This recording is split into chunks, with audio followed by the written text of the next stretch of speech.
त्रिविध कर्म कर रहे थे। तो त्रिविध कर्म में हम लोगों को पता है कि जैसे कि होता है पूर्व कर्म, प्रधान कर्म, पश्चात कर्म, ऐसे मॉडर्न में होता है operative, pre operative and post operative. तो हम लोगों ने प्री ऑपरेटिव मतलब पूर्व कर्म कंप्लीट कर लिया था। हम लोग प्रधान कर्म करेंगे। प्रधान कर्म मतलब ऑपरेटिव फेस ऑपरेटिव प्रोसीजर। तो देखो, ऑपरेशन मतलब कोई भी करना है, अगर उसका प्रोसीजर क्या होता है तो उसमें एक पोजीशन होता है, पोजीशनिंग ऑफ पेशेंट, किस पोजीशन में पेशेंट को रखना है। तो देखिए, जैसे फ्लोवर पोजीशन है, तो इसमें आप patient position bare head and trunk raised, मतलब नाम से ही पता चल रहा है कि हेड और ट्रंक क्या होगा, हल्का सा उसका रेस्ड होगा, मतलब उठा हुआ होगा, typically between 40 to 90 degree angle में। ठीक है। The position is often use for patient who have cardiac issue. क्या हो पेशेंट के अंदर, कौन से पेशेंट में इसका यूज़ किया जाता है? तो जो कार्डियक इशू अगर उनके अंदर हो, या कोई ट्रबल कर रहे हो ब्रीथिंग प्रॉब्लम से, या नैसोगैस्ट्रिक ट्यूब उनके अंदर प्लेस हो, तो ऐसे पेशेंट को कैसे लोअर पोजीशन में रखते हैं। ठीक है। तो आप यहाँ फिगर में देख सकते हैं किस प्रकार से है। देखो, पेशेंट का जो चेस्ट और नेक है, देखो हल्का सा उठा हुआ है। और कितना उठा हुआ है, तो जैसा कि आपने पढ़ा 40 से 90 डिग्री के बीच में। ठीक है। पूरा 90, और इधर होता है 45, तो 45 और 90 के बीच में है। ठीक है। तो कौन से पेशेंट में किया जाएगा, तो आपको पता है, कोई अगर कार्डियक इशू है, या रिस्पायरेटरी प्रॉब्लम है, या फिर नेजोगैस्ट्रिक ट्यूब उनके अंदर पड़ी हुई है। नेक्स्ट करते हैं हम लोग, लेटरल पोजीशन किस में रखते हैं। तो देखो, लेटरल पोजीशन नाम से पता चल रहा है लेटरली पेशेंट लेटा हुआ होगा। तो द पोजीशन इन्वॉल्व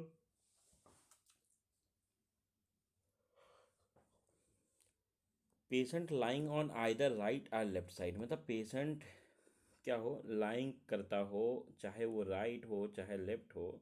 और राइट लेटरल मीन्स होता है अगर राइट साइड है तो पेशेंट राइट साइड टच करेगा बेड को।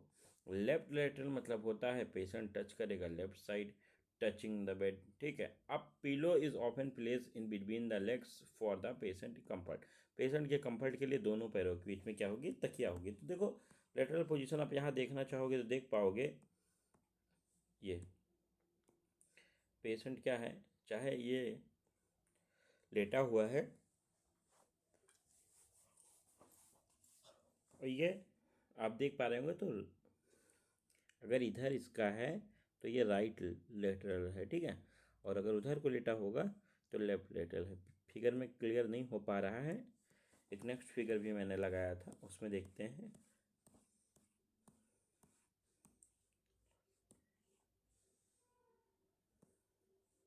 ये देखो, इसमें देखो क्लियर है, लेफ्ट लेटरल है।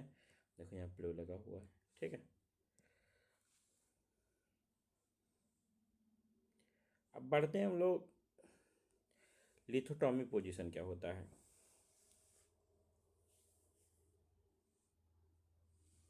तो सभी लोग लिथोटॉमी पोजीशन जानते होंगे। लिथोटॉमी पोजीशन होता है the position involve patient lying flat on his back with leg elevated to hip level above, often supported by stirrups. मतलब इसमें ये कह रहा है कि लिथोटॉमी पोजीशन वो होता है, देखो ऐसे तो सभी को पता है, ऐसे दोनों पैरों को उठाकर स्त्री को लेटाया जाता है, तो लेकिन समझ लो हैं। तो पोजीशन इसमें कौन सा होता है, तो इसमें पेशेंट क्या होता है, फ्लैट लेटा हुआ होता है अपने बैक के बल। ठीक है। लेकिन लेग जो होते हैं उसके हल्के से उठे हुए होते हैं हिप लेवल, या उसके ऊपर भी हो सकते हैं। ठीक है। और उनके जो पैर होते हैं वो सपोर्टेड होते हैं किसी स्ट्रिप के थ्रू या किसी एंगल के थ्रू। और कॉमनली इस पेशेंट वाले यूज़ किया जाता है पेरिनियल सर्जरी अगर है। ठीक है। या कोई गायनिकोलॉजिकल प्रोसीजर है, या चाइल्ड बर्थ हो रहा है, तो इस पोजीशन की नीड होती है। अब फिगर में देख पाएंगे इस पोजीशन को, देखिए लिथोटॉमी पोजीशन, देखो दोनों पैर हैं ना, ऐसे दोनों पैर को लेटा दो, एक एंगल पे ये पैर होगा, एक इस प्रकार से, ठीक है। तो ये आपको क्लियर होगा। तो हम लोगों का यहाँ कंप्लीट हो जाता है। नेक्स्ट चलते हैं। तो देखो इंडिया में अगर देखा जाए तो वेजाइनल डिलीवरी जो होती है is performed in dorsal position, dorsal position में परफॉर्म की जाती है, हेरिटोटोमी पोजीशन में जितनी भी इंडिया में डिलीवरी होती है। प्रोन पोजीशन क्या होता है? प्रोन पोजीशन मतलब पेट के बल पेशेंट लेटा होता है। देखिए फिगर में अगर आप देखना चाहो तो प्रोन पोजीशन देखो ये है, पेट के बल पेशेंट लेटा हुआ है, ठीक है। तो देखो प्रोन पोजीशन क्या होता है, bare the position lie on his stomach, मतलब पेट के बल लेटा हो, विथ हिज बैक अप, मतलब उसका पीठ क्या हो, ऊपर हो, और head is typically turn one side, और उसका सर क्या हो, किसी एक साइड मुड़ा हुआ हो। The position allow for drainage of mouth after oral और नेक सर्जरी, मतलब ड्रेन करने के लिए यूज़ किया जाता है माउथ सर्जरी या नेक सर्जरी के बाद। और ये अलाउ करता है full flexion of knee and hip joint, मतलब इसमें अलाउ होता है कि फ्लेक्शन वो कर सकता है नी का और हिप जॉइंट का, ठीक है। तो आपको मैंने फिगर पहले भी दिखा दिया था, एक बार फिर अगर आप क्लियर करना चाहें तो देखिए ये, तो ये नी के थ्रू या लेग के थ्रू फ्लेक्स हो सकता है इजीली, कोई दिक्कत नहीं होने वाली है। देखो रिवर्स ट्रेंड लेनबर्ग पोजीशन क्या होता है, तो देखो the position patient is supine with head on the bed elevated, मतलब थोड़ा सा बेड पे क्या हो, उसका हेड क्या हो, एलिवेटेड हो, और उसका फुट जो हो, पैर जो हो, वो बेड डाउन, हल्का सा बेड क्या डाउन हो उधर का पोजीशन। द पोजीशन में भी use surgery to help promote perfusion in obese patient में इनका यूज़ किया जाता है। It can be helpful in treating venous air embolism में हो तब भी इसका यूज़ किया जा सकता है। प्रिवेंटिंग पल्मोनरी एस्पायरेशन, प्रिवेंट करने के लिए पल्मोनरी एस्पायरेशन को इसका यूज़ किया जाता है। तो देखो इसमें बस आपको इतना सा ध्यान देना है कि इसमें क्या हो रहा है। तो देखो जो हेड है, पहले तो पेशेंट किस पोजीशन में है, सुपाइन पोजीशन में है, और उसका जो हेड है वो बेड से थोड़ा सा उठा हुआ होना चाहिए और डाउन होना चाहिए, फुट उसका बेड का डाउन होना चाहिए, ठीक है, डाउन। तो पोजीशन कहाँ यूज़ होगा ये आपको क्लियर कर दिया। फिगर में आप देखना चाहोगे तो रिवर्स वाली आप देख सकते हो, रिवर्स वाली देखो, रिवर्स देखो यहाँ पे क्या था, सर ऊपर पैर नीचे, तो ढूंढ लो देखो रिवर्स वाले में,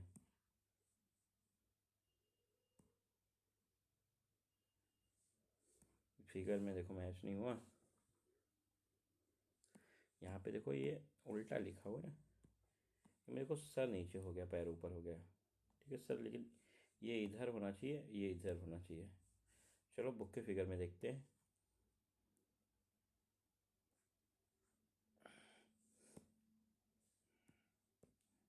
देखो रिवर्स वाले में क्या है, तो देखो रिवर्स सर ऊपर है पैर नीचे, ये आप फिगर याद रखेंगे, ठीक है। वो फिगर गलत है, इंटरनेट से मैंने निकाल के लगाया था बट वो सही नहीं है। जस्ट आप सिम पोजीशन देख लो। तो सिम पोजीशन क्या होता है, इसमें जो प्रोन या लेटरल पोजीशन कुछ भी हो सकता है, बस इसमें ध्यान आपको देना है कि patient lie on his side, मतलब किसी साइड पे वो लेटेगा, और इस अपर लेग जो उसका ऊपर का, जब किसी साइड लेटेगा तो उसका जो ऊपर वाला पैर होगा वो थोड़ा सा फ्लेक्स्ड होगा एंड ड्रैन इन टूवर्ड्स, और आगे को थोड़ा सा ड्रैन करेगा, और chest and upper arm flexed होगा एट एल्बो, तो उसका अपर आर्म और चेस्ट जो होगा फ्लेक्स्ड होगा, ठीक है, अपर आर्म फ्लेक्स्ड होगा। और Sims position use administering enemas perineal examination for comfort in pregnancy, याद होगा आपको। तो बस्ती देने के लिए जिस प्रकार से लिटाते हैं किसी एक पास तब लिटा कर और उसके पैर को थोड़ा सा मोड़ कर, ठीक है, जिस जिस प्रकार से लिटाया जाता है उस प्रकार से आप देखेंगे फिगर में, तो जिस प्रकार से देखो बस्ती देने के लिए लिटाया जाता था।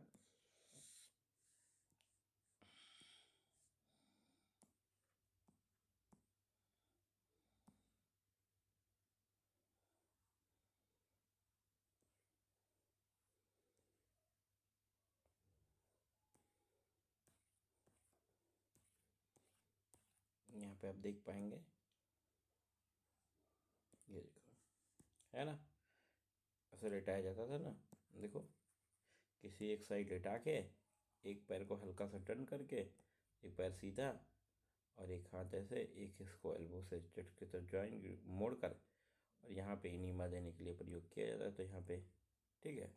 तो ये आपका हो गया सेम पोजीशन, याद रखिएगा, एनीमा देने वाला, बस्ती देने वाला, तो आपको याद रहेगा।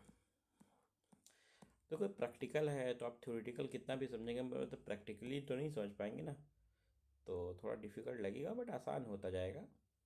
अब देखो सुपाइन पोजीशन क्या होती है, तो देखिए सुपाइन मतलब ऐसे डॉर्सली, ठीक है, पीठ के बल लेटा हो, तो position where the patient is flat, मतलब ऑन बैक, मतलब पीठ के बल वो फ्लैट लेटा हो। और सुपाइन पोजीशन जो होता है मोस्ट कंफर्ट नेचुरल स्टेज होता है, रेस्ट वाला पोजीशन, ठीक है। और ये यूज़ किया जाता है सर्जरी में, एब्नॉर्मल सर्जरी हो, फेशियल सर्जरी हो, कोई एक्सट्रीमिटी का प्रोसीजर हो, ठीक है। इस सारे प्रोसीजर में कौन सी पोजीशन नीड होती है, तो सुपाइन पोजीशन होती है। जैसा कि फिगर में आप इजीली देख पाएंगे सुपाइन पोजीशन कौन सी होती है, तो यहाँ पे आप देखेंगे ये सुपाइन पोजीशन, आराम से रेस्ट फॉर्म में सीधे लेटे रहना।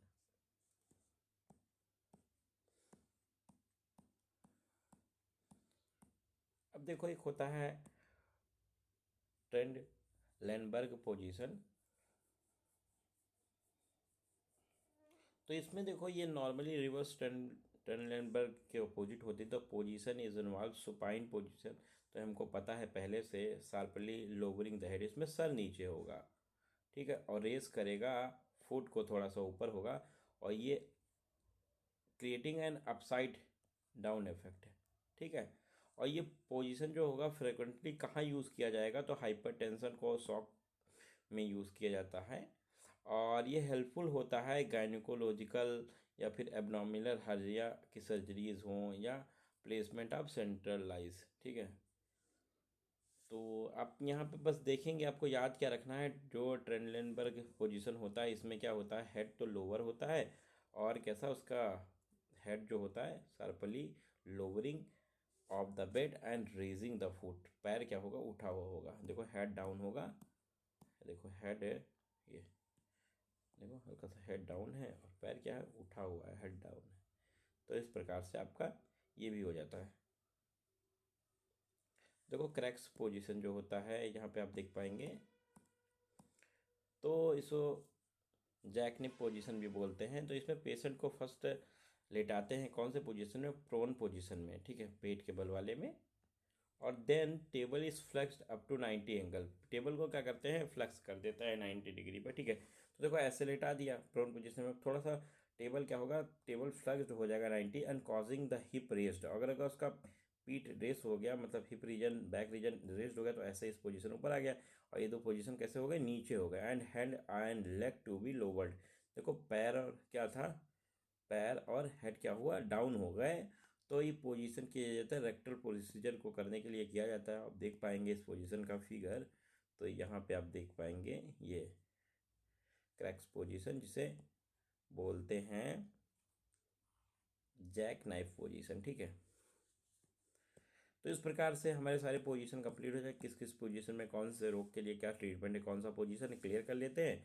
इसके बाद हम लोग देखेंगे, देखो एनेस्थीसिया, तो एनेस्थीसिया इसके बाद जब पोजीशन कंफर्म हो जाएगी तो हम क्या देंगे, पेशेंट को एनेस्थीसिया देंगे।